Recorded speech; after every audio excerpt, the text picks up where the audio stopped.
Located at the end of the road in southwestern Costa Rica lies a place that just may be the best kept secret in Costa Rica, Tiskita Jungle Lodge and Biological Reserve.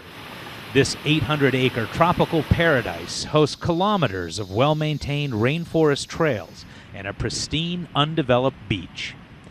There are 17 rooms in 10 different buildings built on a ridge overlooking the Pacific. All the rooms have private bathrooms and showers. The rooms are well spaced and comfortable. Because of the owner's reforestation efforts, seeing wildlife is as easy as sitting in your hammock. There are 4 types of monkeys in southern Costa Rica, and at Tiskita, it's possible to see them all and never leave your room. I think he's looking at you. Although with all this place has to offer, you will find it hard to sit still.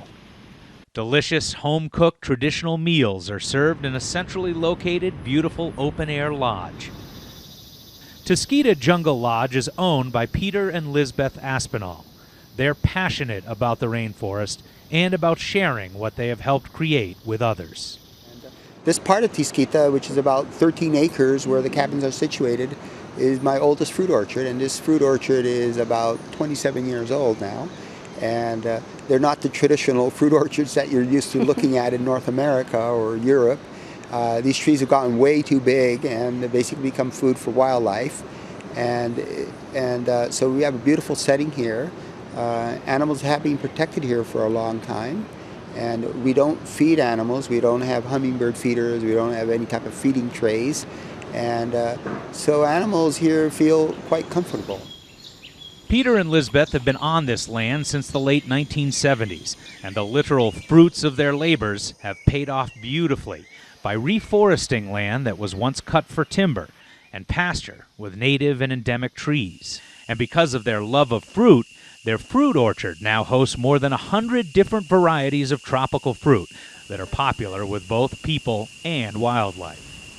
And in the process of growing all these trees and being in an isolated area and with a beautiful rainforest behind me, it became food for a lot of wildlife. And so that gave origin to what we have today, which is Tiskita Jungle Lodge. And so my concept now is shifted from tropical fruits into reforestation with endemic species of trees, and also now I'm focusing back into what I call keystone trees, which are the trees that really feed a good part of our wildlife in Costa Rica. We have probably about 20 keystone trees in Costa Rica.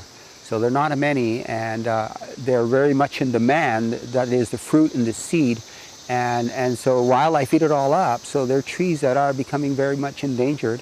And so I've been collecting them out of southern Costa Rica over from Corcovado National Park and from back parts of our Indian reservation here. Seeing the entire reserve from top to bottom is a wonderful way to experience and increase your appreciation for rainforests. They offer a wonderful horse ride that begins along the beach, then turns up a trail and goes to the top of the property. Here you'll see trees that are just too big to get into the shot. At the top you can look out over the mouth of the Golfo Dulce and never have to get off your new best friend. The ride down offers a ridgeline view and waterfalls that add to the soundtrack only found in a rainforest. Walking the many trails is better than any theme park. There are many beautiful waterfalls to enjoy, swimming pools that are more than inviting on a hot day. And the wildlife you can see here is quite outstanding. We came across these howler monkeys just hanging out in a tree right off the trail. After we left them, we happened to look up and notice this pair of spectacled owls, again right off the trail. These owls get their name from the pattern of the feathers around their eyes. Their range is from southern Mexico to tropical South America. They are very efficient hunters, feeding mostly on insects, small mammals, and other birds. These trails are endlessly fun, well-maintained, well-marked, and after walking a few of them myself, I can see why Lisbeth loves them so much.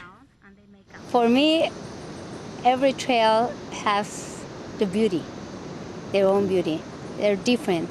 But I really like when I make my walks, because Peter has more knowledge And Luis, our guy, also, and is more specialized in bird. But I'm learning, every day I learn something, and I share all that, and also the feeling. For me, it's really important, the feeling. The feeling has, to be there in the forest, because you're used to live on a jungle of cement, and here you learn how to feel again, and to touch a tree, to touch a leaf, and to see all these wild animals, around. You learn a lot, and that one you really can't describe in words. It's just like going to the movies. You sit out here and you just watch monkeys go through or agoutis going through. One of our big advantages also is we have a huge primary rainforest, and I've got 10, 15 kilometers of trails set out through the whole property.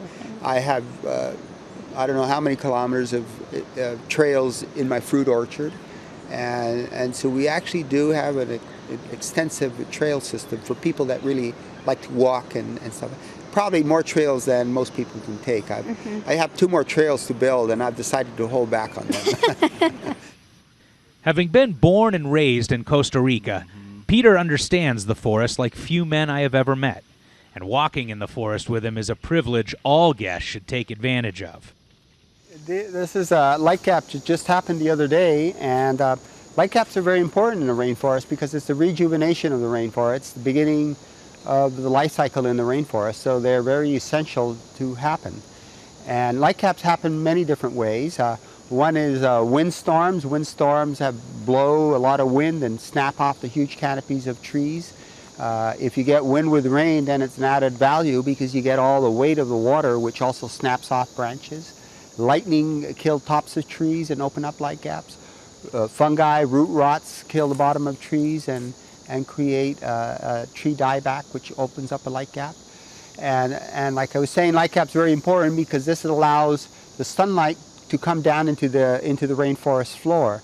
And so a lot of our secondary growth trees need that direct sunlight for germination. So balsa wood trees, Cecropia trees, the seeds can lie dormant in the understory of rainforest up for 25 years.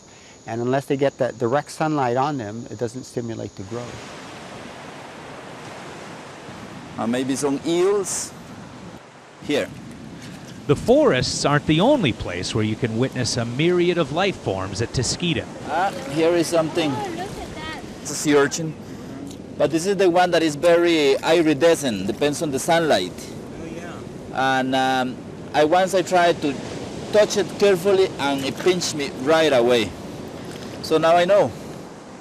A guided tidal walk will surely arouse curiosity and fascination as you are shown and educated about marine life that only presents itself when the tide is out. As the sun sets and the tide returns, there's only one more thing on the list before dinner: the pool. The perfect way to wind down after an incredible day at Tiskita. And then once they get large enough, then I stick them into forest edges of the fruit orchard or forest edges of the road and stuff. The amount of work Peter and Lizbeth and their employees have put into this place really is remarkable. One of their first reforestation projects involved planting a corridor that would connect the Tiskita Preserve with the 30,000-acre Indian reservation behind them. To help raise the necessary funding, they started the Tiskita Foundation. The foundation raises funds to purchase land for reforestation and conservation in the Punta Banco region, while they are also working on educational and health projects serving local communities. Because of their commitment to the environment and to the local community, Peter and Lizbeth have created something at Tiskita that is truly special. For me, Tiskita is like, I would say, like the garden of God, really. Because it's unbelievable, because sometimes you just sit around and most of the animals come around you. And I have a lot of guests and a lot of religions and beliefs, but they have something in common, and it's the spiritual thing. And that's true. And you feel that here. And must be something. And to share with the people is a blessing, really.